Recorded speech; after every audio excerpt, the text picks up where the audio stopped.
बिस्मिल्लाहिर्रहमानिर्रहीम। अल्लाह का लाख लाख शुक्र है कि ज़िंदगी में कोई ऐसी गलती सरजद नहीं हुई जिसका मुझे कभी पछतावा हो। माँ सिवाय एक के और उसकी निशानियाँ मैंने महफूज रखी है। मेरे पाकिस्तानियों, कभी भी किसी के अल्फाज से मुतासिर होकर आपने वो गलती नहीं करनी। अपनी एनर्जीज और अपना वक्त ऐसे टुच्चे लोगों के पीछे बर्बाद नहीं करना।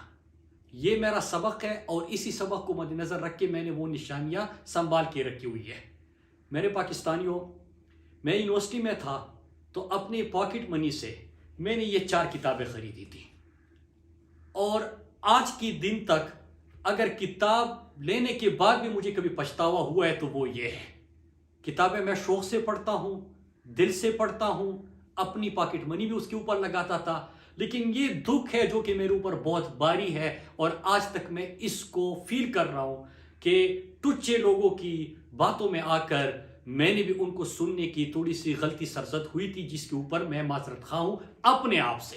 फिर उसके बाद मैं आ जाता हूँ कि जिनका मयारी सहाफ़त ही ऐसा हो कि रिटायर अफसरान के चाय में डबोए हुए रस या पापे गिनना, जिनकी सहाफत हो या उनका मयार हो या उनकी वजह शोहरत हो, तो ऐसे लोगों को जवाब देना मैं अपनी तौहीन समझता हूँ।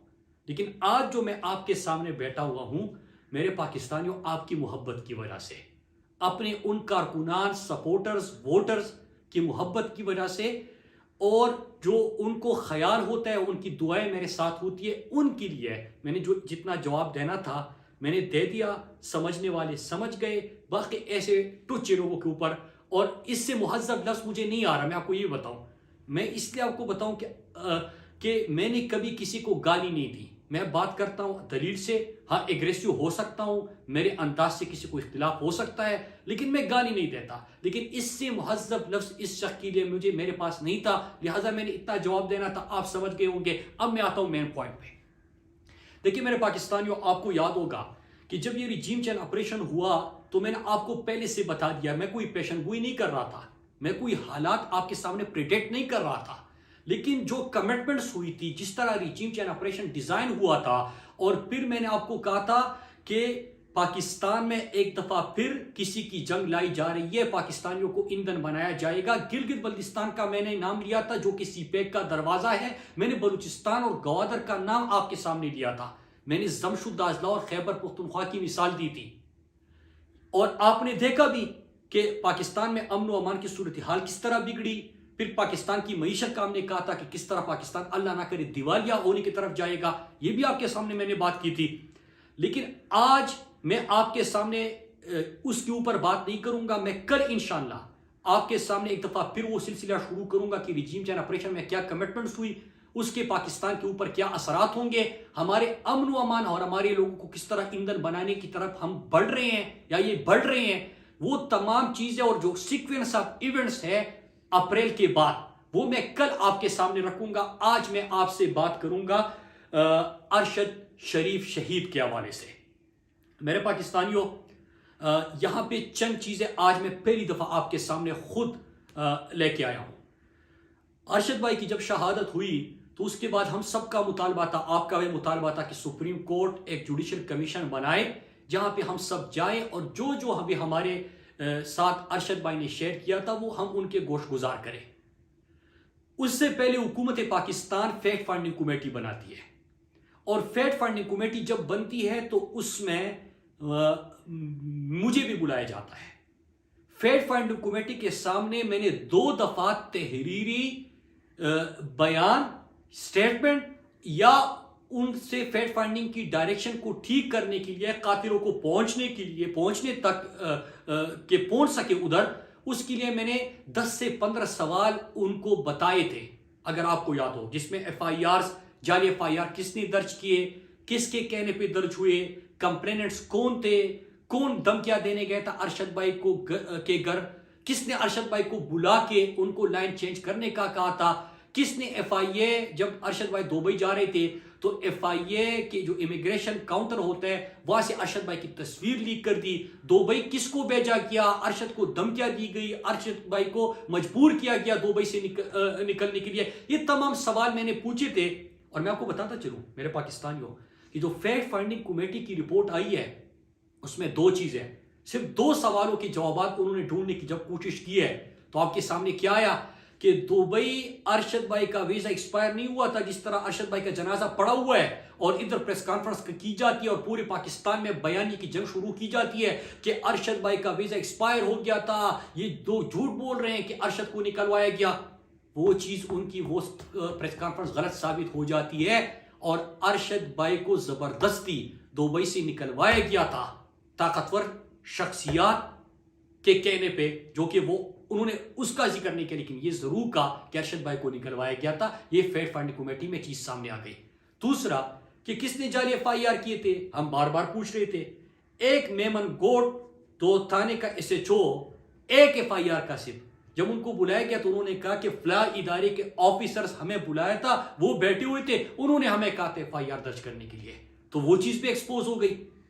तो अभी उस वक्त मैंने जो सवाल दिए थे उसी के ऊपर जो भी जवाब ढूंढने की कोशिश की गई है वो आप कातिलों तक या धमकियां देने वालों तक, उन तक आप पहुंच चुके या आगे बढ़ चुके।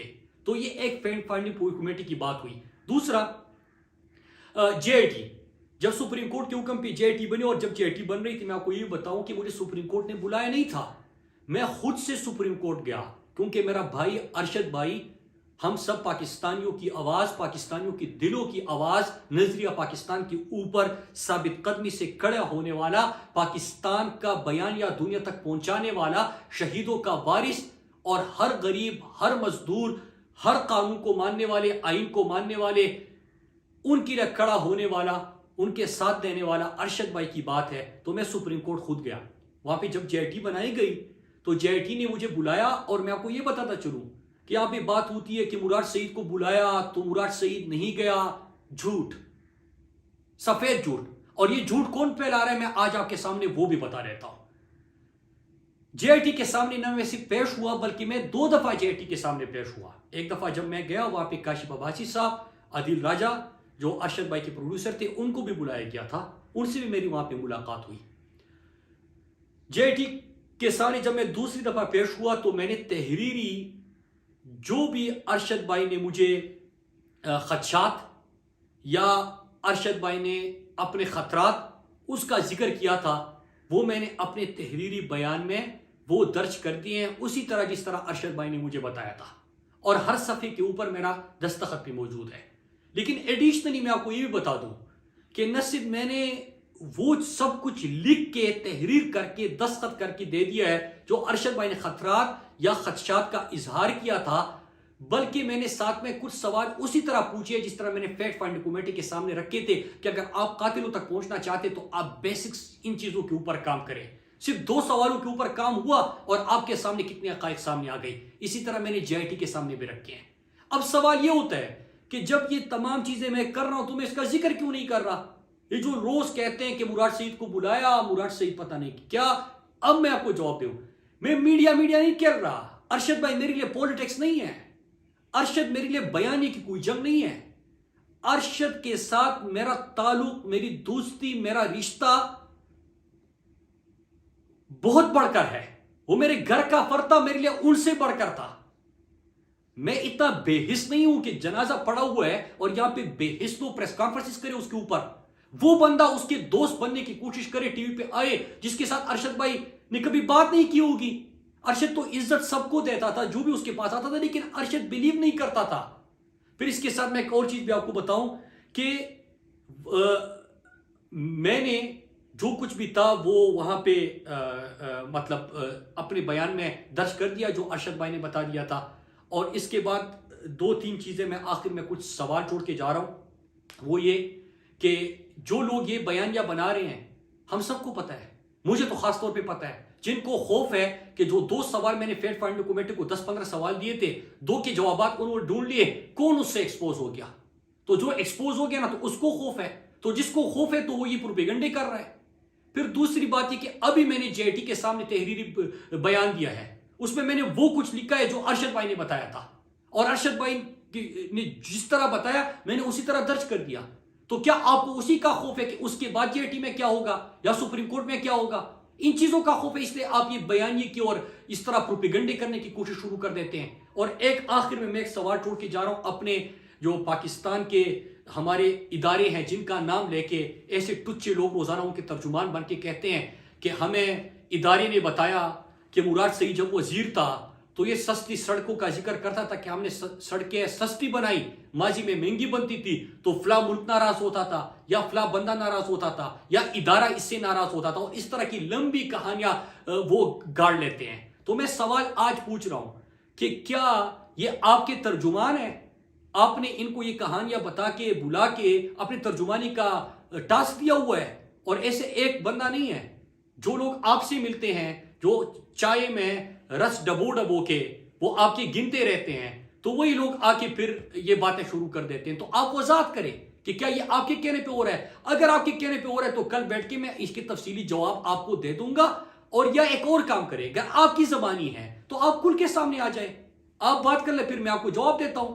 तो मेरे पाकिस्तानियों में एक चीज बताऊं कि अरशद भाई के हवाले से मैं जेआईटी में भी, सुप्रीम कोर्ट में भी, और मैं ये अज़म करता हूं, मेरा बिलीफ है कि मैं सुप्रीम कोर्ट में मुझे कभी नहीं बुलाया गया, मैं खुद जा रहा हूं और मैं सुप्रीम कोर्ट हर दिन जाऊंगा। जब भी अरशद भाई का केस होगा, जो भी दरवाजा खटखटाना हुआ मैं वो खटखटाऊंगा।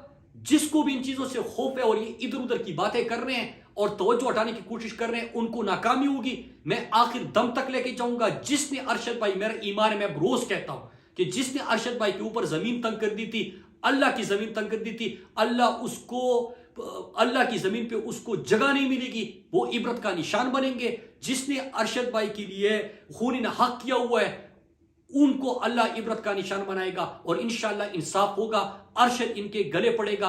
अरशद आज भी जिंदा है, अरशद का नजरिया जिंदा है, अरशद के चाहने वाले जिंदा है और हम ये मुकदमा लड़ते रहेंगे। और आखिर एक चीज और, कि जो स्वात फाटा मलाकड़ बलूचिस्तान में हो रहा है, मैं रोजाना की बुनियाद पर यह सिलसिला जारी करूंगा, आपसे बात करूंगा। और इसके अलावा मैं ये भी बताता चलूं कि जो ये जिनको ये खौफ है, तो मीडिया चैनल्स को भी बताता हूं और इनके जो इस तरह टुच्चे आ जाते हैं सामने कि हिम्मत है ना तो मेरी तकरीर, मैं तो पिछले एक महीने में 25-30 तकरीरें कर चुका हूं, चलाओ ना। क्यों आप लोगों के की काम पे टांग जाती है? हिम्मत पैदा करे। खुद मैं मुराद सईद खड़ा है, अपने लोगों के लिए खड़ा था और मैंने अपने लोगों की जिस तरह नुमाइंदगी की है पाकिस्तान की तारीख में, उसकी मिसाल नहीं मिलती। कि आप लोग जो किसी और की जंग हमारे घरों तक लेके आ रहे थे, अल्लाह का शुक्र है कि मलाकड़ में आपको नाकामी हो गई। और मैं अपने मलाकड़ के लोगों को कहता हूं कि अपने आंख और कान दोनों खुले रखना, और बाकी जो इस चीज के हवाले से गुफ्तगू है मैं कल इंशाल्लाह आपके सामने रखूंगा। आप सबका बहुत शुक्रिया। पाकिस्तान जिंदाबाद।